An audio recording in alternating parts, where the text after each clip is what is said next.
1967 খ্রিস্টাব্দে কলকাতার খিদিরপুরে 108 নম্বর ওয়ার্ড এলাকায় শ্রী জগন্নাথ দেবের ভক্ত শ্রমিকেরা টিনের ঘেরা মন্দির তৈরি করেন। আর আজকেরই এটি খিদিরপুরের জগন্নাথ মন্দির। এটা নতুন একটা ঘোরার স্থান, তোমাদেরকে আজকে ঘুরে দেখাবো। তোমরা দেখতেই পাচ্ছ বন্ধুরা কতটা সুন্দর মন্দিরটা।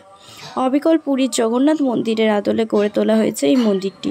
পুরীর জগন্নাথ মন্দিরের অনুকরণে এই মন্দিরের সিংহদ্বারও রয়েছে অরুণাস্তম্ভ।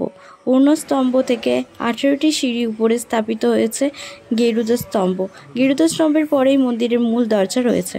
মন্দিরের চতুর্থ মূর্তি তৈরি করেছিলেন খুরদার পাথরের রাজমিস্ত্রি হাদু মহারানা। 2003 খ্রিস্টাব্দে মূল মন্দিরের রত্নবেদিতে স্থাপন করা হয় মহাপ্রভু জগন্নাথ দেব, বলরাম দেব এবং সুভদ্রা বিগ্রহ।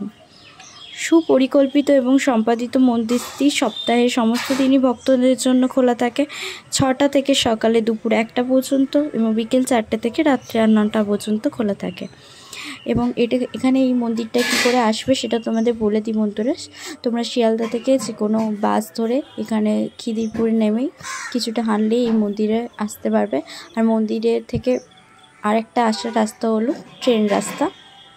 দেখতে পাচ্ছ উপরে স্টেশন রয়েছে বন্ধুরা, তো এই ট্রেন রাস্তায়ও তোমরা চলে আসতে পারবে। মন্দিরের সামনেই নামায় একদম।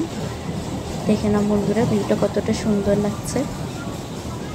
তো তোমরাও তাড়াতাড়ি দেরি না করে এই মন্দির দর্শন করে যাও। আর রথের সময় এই মন্দিরের পুজো হয়, তাই তোমরা রথযাত্রা উপলক্ষে এই মন্দিরে ঘুরে যেতে পারো। পরবর্তী আরও ভিডিও দেখার জন্য প্লিজ চ্যানেলটিকে সাবস্ক্রাইব করে দিও বন্ধুরা। জয় জগন্নাথ।